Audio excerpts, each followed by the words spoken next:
Herzlich willkommen zu einem Video. Hi zusammen, schön, dass ihr wieder eingeschaltet habt. Wir sind schon wieder circa ein Jahr im Wohnmobil. Und heute haben wir mal 12 Themen für euch zusammengesucht, was unsere Erfahrungen mit unserem Selbstausbau sind. Bleibt also dran.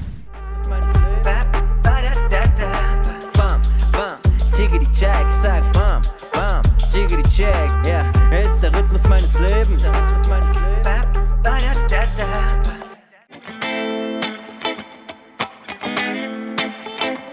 Willkommen zurück. Paar Worte zum Eingangsbereich.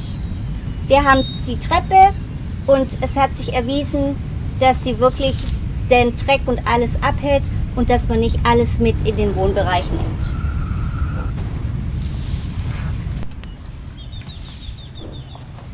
Wir sind jetzt im Eingangsbereich und wie ihr sehen könnt, ist recht groß. Das war uns auch wichtig. Die Maße sind 1,20 auf 1,50, weil wir die Küche als Hauptbestandteil vom Wohnmobil hatten und deswegen gern viel Platz haben wollten.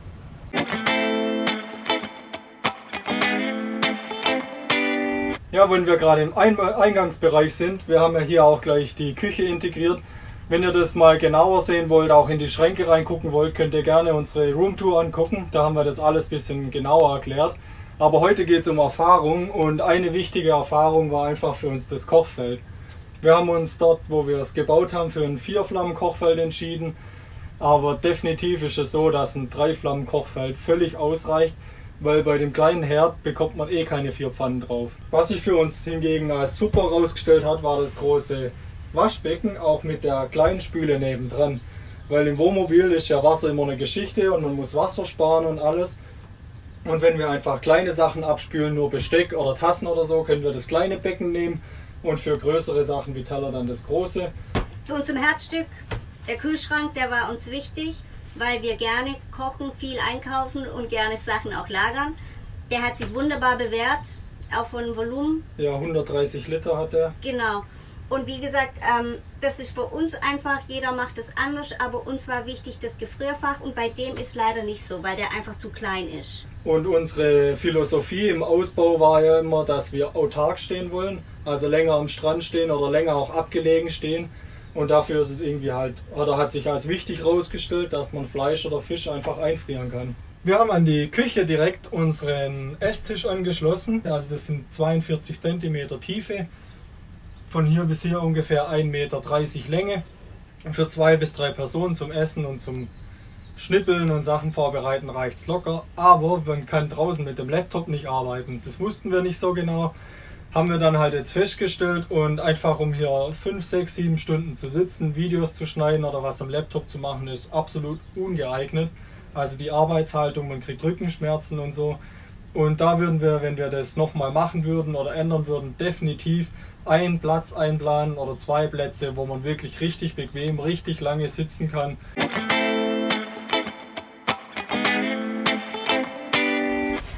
Wir kommen jetzt zum Bett. Das war uns ganz wichtig, weil wir von vielen Reisen schon die Erfahrung gemacht hatten, dass es super wichtig ist, in sein eigenes Bett zu fallen. Wir haben unser Bett mit 1,40 auf 2 Meter. Und unser Gedanke war auch, dass wir das als Couch nutzen.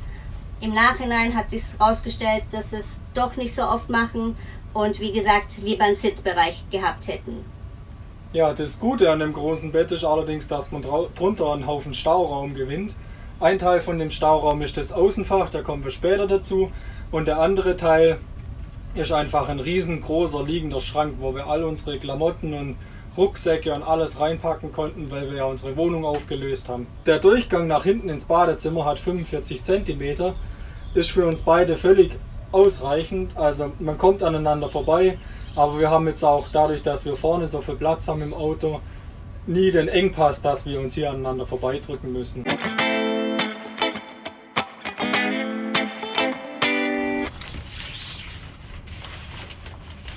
Auch ein unglaublich wichtiger Punkt, das Bad. Wir haben das Bad so eingebaut, dass wir einen Duschbereich haben und die Toilette. Und die Wanne ist 70 auf 80. Und das ist ausreichend für 2. Man hat wirklich Platz und Wir haben für uns gesagt, dass es wirklich notwendig ist, weil man schwitzt den ganzen Tag, man braucht einfach eine Dusche und es hat sich wirklich bewährt. Also wenn möglich, achtet bitte drauf, weil es trägt einfach dazu bei, dass man sich wohlfühlt.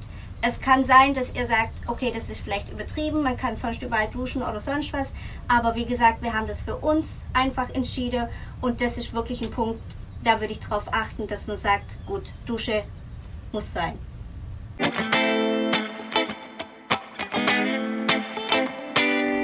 Ein ganz wichtiger Punkt, Toilette. Ich möchte es erstmal aus der Sicht von einer Frau erzählen. Als wir das geplant haben, war uns das auch wirklich wichtig, weil wir, wie gesagt, wir waren schon auf Reisen und es wäre für uns unvorstellbar, keine Toilette zu haben, weil du musst dann immer irgendwas organisieren, musst dir was suchen, mitten in der Nacht raus und das wollten wir einfach nicht. Wir haben uns für eine Trockentoilette entschieden, aus dem ersten Grund, dass wir keine Chemie haben wollten. Das ist das Problem, dass du dann immer irgendwo hin musst, um das Ganze zu entleeren. Du brauchst praktisch eine Station. Das zweite war, dass wir gesagt haben, wir wollen es so einfach wie möglich halten, da wir ja autark stehen. Und das war der Hauptgrund für die Entscheidung Toilette, Trockentoilette. Die Handhabung ist wirklich toll. Also es geht einfach, man leert den Eimer aus, den Pipi-Kanister und das funktioniert super. Wir sind allerdings nicht ganz so glücklich mit dem System. Wir würden uns im Nachhinein, einfach für eine Komposttoilette entscheiden, wo man einfach nicht so oft das Zeugs wechseln muss und einfach dann unabhängiger wäre. Es wäre schön, wenn ihr uns in den Kommentaren mal schreiben könnten, wie es euch ergangen ist oder wie ihr das mit der Handhabung erfahren habt oder was ihr sagt von der Komposttoilette, weil das wird uns wirklich sehr interessieren und einfach, ja, wäre schön, wenn wir uns diesbezüglich auch über dieses Thema austauschen könnten. Also schreibt.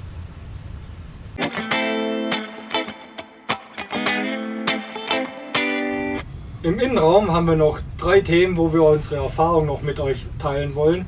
Anfangen tun wir mal mit der Heizung. Wir haben ja die Planar 2D eingebaut. Ich blende euch oben mal das Video ein. Die Heizung an sich super zuverlässig, funktioniert einwandfrei. Sie hat einen riesen Vorteil, was ich erst später dann rausgefunden habe. Und zwar kann man nur das Gebläse laufen lassen und sie saugt dann praktisch dann die kalte Luft oder die kühle Luft vom unterm Auto an und bläst sie in den Innenraum. Also das ist was, das wir wirklich häufig nutzen, gerade um das Auto runterzukühlen oder gerade am Abend. Was ich gerne anders hätte, das wäre, ich würde eine Nummer größer einbauen. Also ich glaube 4D oder 44D oder so heißt die. Nicht, weil die 2D nicht reicht für unseren Koffer, also der ist 4,80 Meter mal 2,50 Meter mal ca. 1,90 Meter. Aber ich würde gerne die Garage mitheizen und ich würde gerne die Wassertanks unterm Bett mitheizen. Und dafür ist die 2D einfach fast zu klein. Damit wären wir auch gleich beim Thema Wasserversorgung. Es ist mega wichtig und ich möchte euch das echt ins Herz legen, dass ihr euch so viel Wasser wie möglich einbaut. Also egal, ob ihr in einem kleineren Sprinter wohnt, in einem kleinen Van oder im riesen Expeditionsmobil. Wasser ist einfach was ultra Wichtiges. Es heißt jetzt nicht, dass ihr euch irgendwie einen 1000 Liter Tank einbauen sollt. Wie ihr in dem Wasservideo gesehen habt, haben wir ja 2 150 Liter Tanks übereinander eingebaut. Das heißt, wir haben 300 Liter. Damit kommen wir mit Duschen, Abspülen, den ganzen Sachen, die man so machen muss, normalerweise immer gut 2 bis 3 Wochen klar. Das ist fürs Auto nicht zu schwer, um das durch die Gegend zu fahren und funktioniert für uns einfach super. Der dritte wichtige Aspekt war der Boiler. Wir haben einen 6 Liter Boiler, reicht zum Duschen einwandfrei, zum Haarewaschen einwandfrei. Womit wir nicht so zufrieden sind oder was wir nicht so gut finden, ist, dass der hauptsächlich über das 220 Volt System läuft. Für den Boiler her an sich funktioniert es, die Technik funktioniert auch zuverlässig, aber es braucht einfach extrem viel Batteriekapazität. Einerseits, weil der Wechselrichter die ganze Zeit laufen muss, zweitens, weil der Boiler dann den ganzen Tag läuft und der zieht einem echt die Batterien leer. Also wir haben 200 Ampere Lithium und wir können die nicht 24 Stunden laufen lassen, trotz wenn wir auch viel Sonne und so haben. Also entweder größere Solaranlage oder mehr Batterien.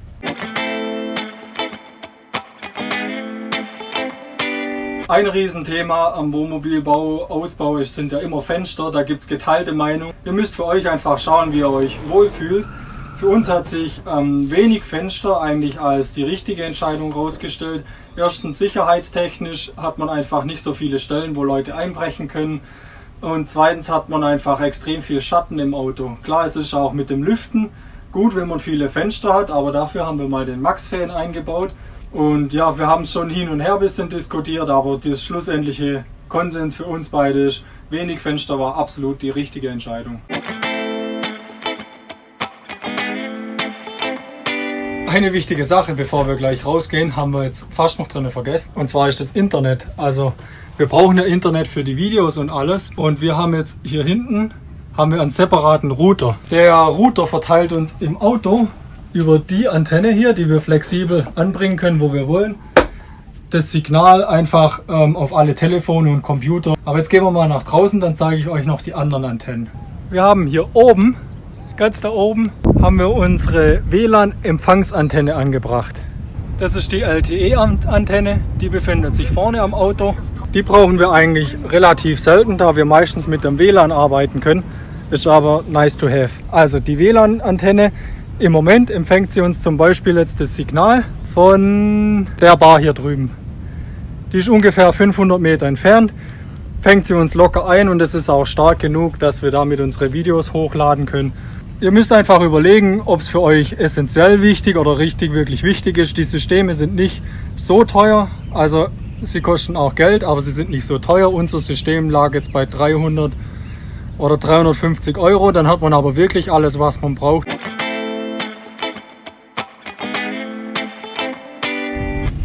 Ganz wichtiges Thema, Müll.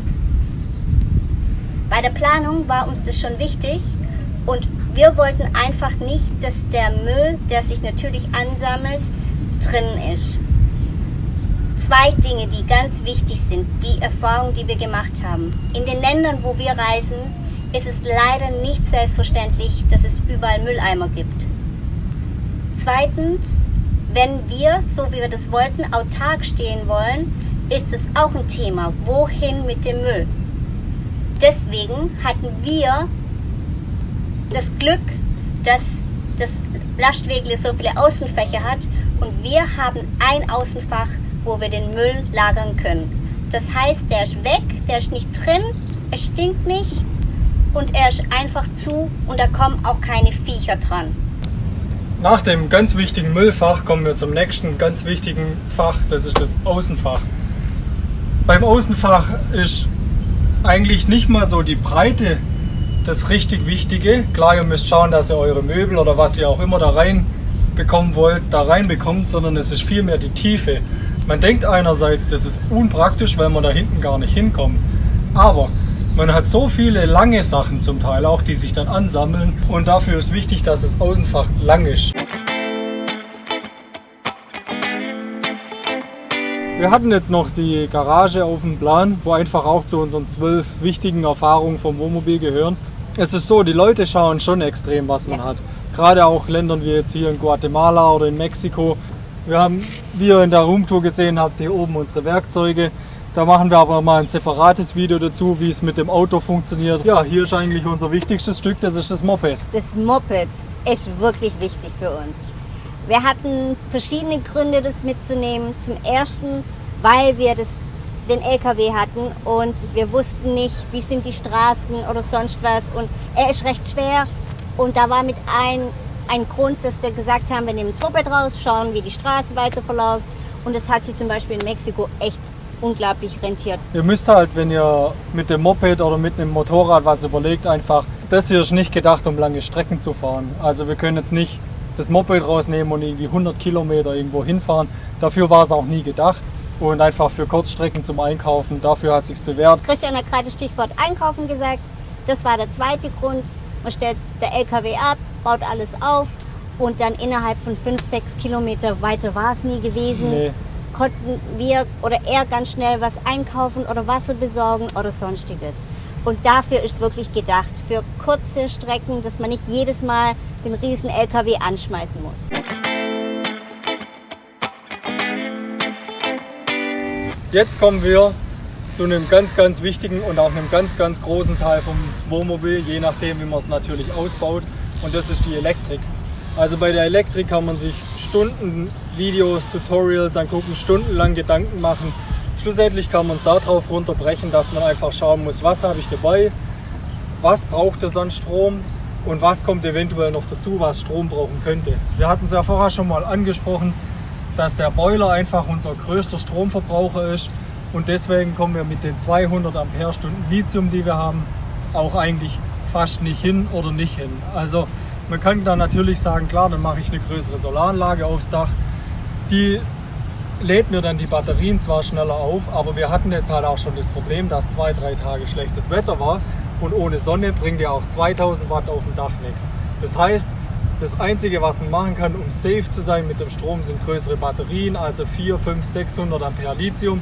Da wissen wir alle, was das kostet und dann muss man sich echt überlegen, wie man das ganze Konzept dann mit dem Boiler macht. Wo sich das dann bei uns so rausgestellt hat, dass wir einfach mit dem Strom manchmal ein bisschen in Komplikationen kommen, dadurch, dass wir dann auch viel autark gestanden sind in den USA, haben wir uns einfach halber einen kleinen Generator angeschafft. Das hier ist ein gebrauchter Honda EU 1000i, heißt er in den USA. Ich glaube in Deutschland heißt er EU 10i. Man sieht, der ist relativ handlich, der ist auch relativ leise. Und der lädt uns unsere Batterien von 50 auf 100% ungefähr in 3 Stunden auf. Je nachdem, wie viel man nebenher noch verbraucht. Das war in der USA schlussendlich die günstigste Lösung, wo wir gesagt haben, okay, wenn wir mal in Komplikationen kommen, jetzt die Solaranlage zu vergrößern, wenn man keine Sonne hat, bringt es einem nichts. Mehr Batterien zu kaufen wäre relativ teuer geworden. Und so können wir einfach mit dem Generator aufladen, wenn es das braucht oder wenn ein paar Tage schlechtes Wetter ist. Wenn wir an dem Stellplatz sind, haben wir oben das ganz normale Ladegerät drin, aber wenn ihr darüber was wissen wollt, könnt ihr auch unsere Ausbauvideos anschauen. Da erklären wir genau, was wir alles eingebaut haben.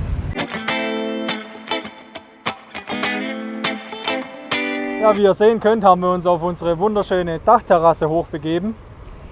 Die Dachterrasse war immer ein großer Wunsch gewesen und wir sind so froh, dass wir sie haben. Ja, wir sind nicht nur so froh, wir sind überfroh, dass wir sie haben.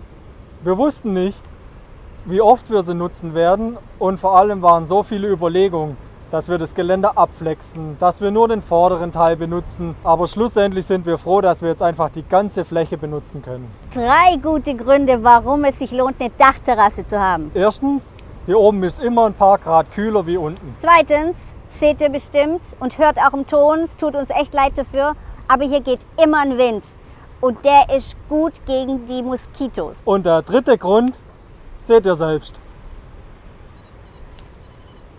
Ja, soweit von uns heute. Wir wollten einfach unsere Erfahrungen mit euch tauschen. Lasst uns ein Abo da und ein Like, wenn euch das Video gefallen hat. Und schreibt uns in die Kommentare, was ihr von dem Ausbau haltet oder allgemein von dem, wie wir es gemacht haben. Es wird uns wirklich interessieren. Dieses Video war gedacht, euch mal mitzuteilen und zu zeigen, wie es uns ergangen ist mit dem Ausbau. Natürlich hat da jeder andere Vorstellung von seinem Auto und andere Bedürfnisse, aber es wäre wirklich schön, wenn ihr Kommentare da lasst, ein reger Austausch stattfindet. Darüber würden wir uns echt freuen. Ja, in diesem Sinne, das war's diese Woche von uns. Schönes Wochenende, macht's gut!